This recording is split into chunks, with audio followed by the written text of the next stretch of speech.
Lalu bagaimana dengan di Indonesia, pemirsa sudah bergabung bersama kami melalui sambungan Zoom, Thomas Jamaludin, peneliti ahli utama BRIN. Selamat sore, Assalamualaikum Pak Thomas.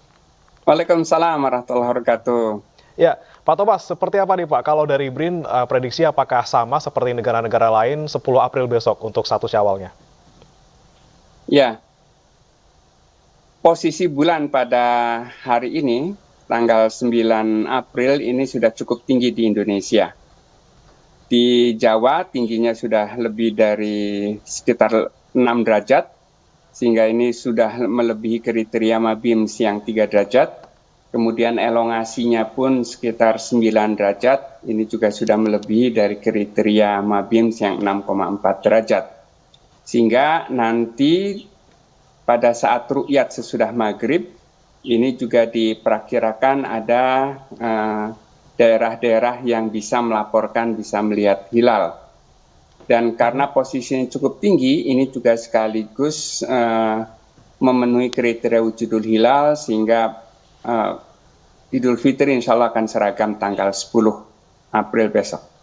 Baik, ini berarti Pak, kayaknya semua ormas dan juga pemerintah sepertinya sepakat ini ya, prediksinya akan menjadi 10 April 2024. Lalu ini apa sih Pak yang kemudian bisa menyebabkan waktu awal Ramadan kita bisa berbeda, tapi kemudian Idul Fitri di tahun ini justru sama tanggalnya Pak?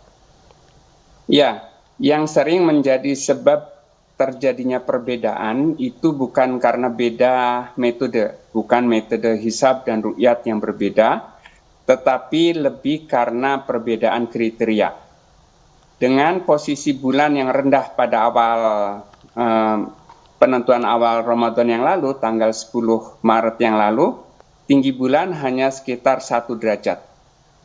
Kemudian elongasi atau sudut pisah antara bulan dan matahari hanya sekitar 3 derajat. Ini terlalu rendah, tidak mungkin bisa diamati, tetapi dengan menggunakan kriteria wujudul hilal yang digunakan oleh Muhammadiyah, itu sudah dianggap masuk, sehingga mereka menentukan 1 Ramadannya jatuh tanggal 11 Maret.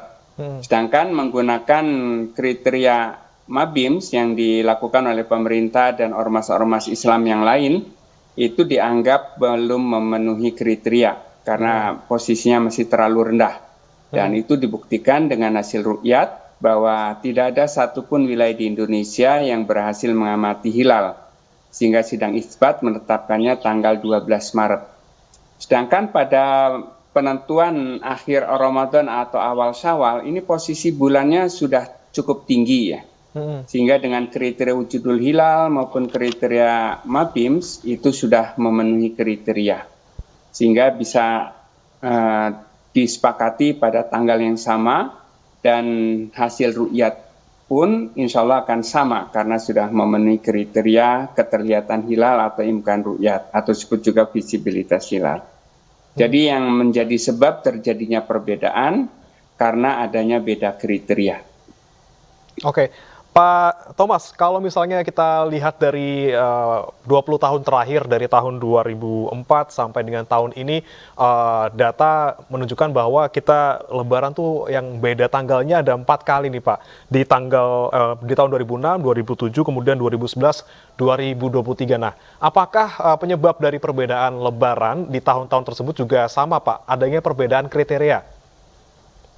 Ya, sebelum tahun 2021, kriteria yang digunakan itu adalah kriteria Mabims. Tingginya 2 derajat, elongasi 3 derajat, dan atau umur bulan 8 jam.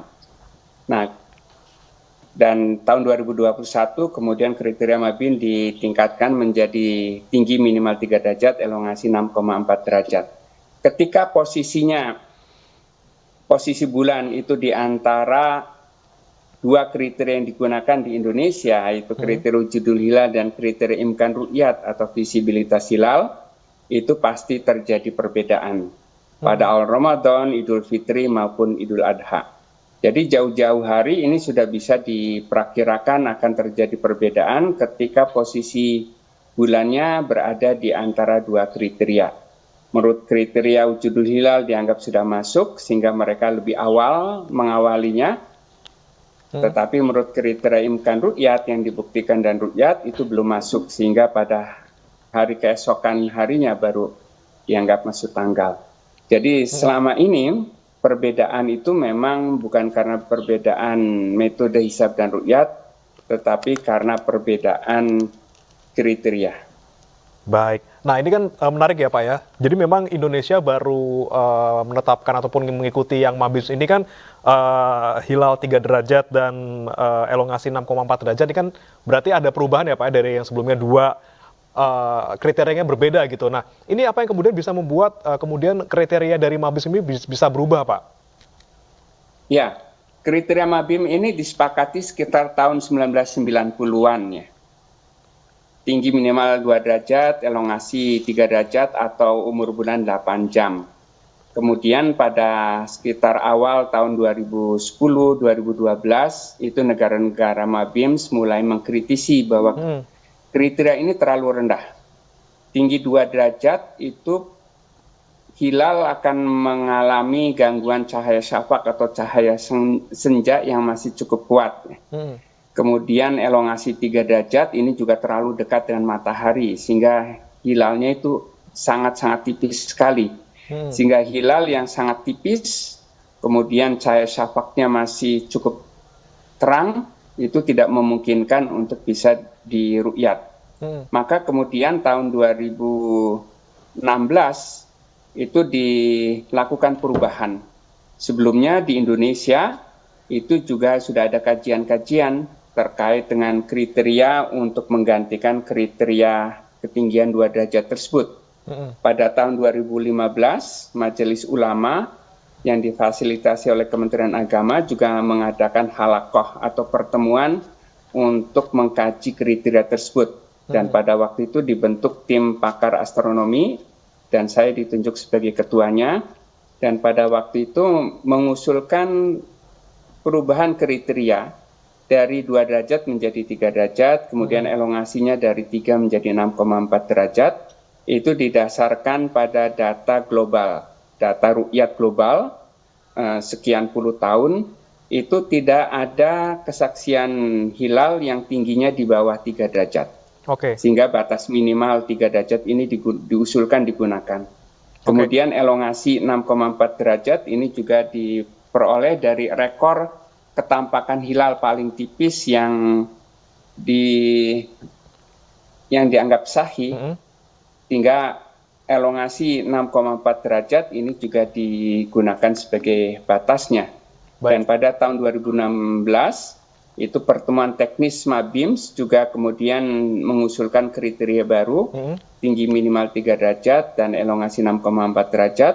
Kemudian diperkuat tahun 2017 dalam seminar fikih falak yang akhirnya menghasilkan rekomendasi Jakarta, juga usulannya tinggi 3 derajat, elongasi 6,4 derajat, dan baru disepakati oleh Menteri-Menteri Agama pada 8 Desember 2021 dan implementasinya baru pada tahun 2022.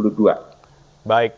Memang jadi kriteria untuk penetapan ataupun hilal ini memang bisa berubah-ubah ya Pak ya. Dan nanti kita akan bahas lagi Pak Thomas Djamaluddin dari BRIN. Namun pemirsa jangan kemana-mana, kami akan masih kembali usai jeda berikut. Tetaplah bersama kami di Breaking News. Pemirsa, dan masih bergabung bersama kami peneliti ahli utama BRIN Thomas Djamaluddin melalui sambungan Zoom. Kita kembali ke Pak Thomas. Pak Thomas, ini kan memang kriteria MABIMS yang baru kita sudah gunakan sejak tahun 2022, Pak. Nah, sejauh ini yang sudah kita jalani dari tahun 2022 sampai sekarang, apakah kriteria itu masih relevan ataukah justru ada koreksi, Pak? Kemudian bisa diubah lagi kriterianya? Ya, proses untuk menetapkan suatu kriteria itu proses panjang ya. Perubahan dari kriteria lama tinggi minimal 2 derajat, elongasi 3 derajat menjadi tinggi 3 derajat, elongasi 6,4 derajat, itu juga prosesnya lama. Dikaji oleh tim teknis tahun 2016, kemudian baru ditetapkan 2021 oleh Menteri-Menteri Agama. Ada proses 5 tahun ya.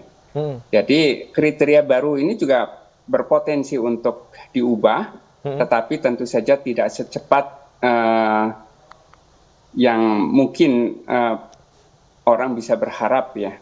Karena pertama kajian antar negara ini memang banyak pertimbangannya. Pertama dari segi kelayakan ilmiahnya, apakah usulan perubahan itu layak atau tidak. Kemudian juga biasanya masing-masing negara juga mengkaji terkait dengan dampaknya. Kalau ini dinaikkan, kira-kira dampaknya seperti apa? Ya, tidak ada satupun kriteria yang sempurna ya. Pasti ada kekurangan di Iya, Pak. Jadi sana memang sini. Tetapi yang bisa dilakukan itu adalah kesepakatan. Oke, berarti kriteria bisa terus berubah karena terus dikaji dan tidak ada yang sempurna. Jadi kalau sudah disepakati, ya itu bisa berlaku. Iya, dan berlakunya juga tidak serta-merta ya Pak ya, bisa butuh proses bertahun-tahun untuk bisa kemudian menentukan kriteria baru. Terima kasih Pak Thomas Jamaludin, peneliti ahli utama BRIN sudah bergabung bersama kami di Breaking News.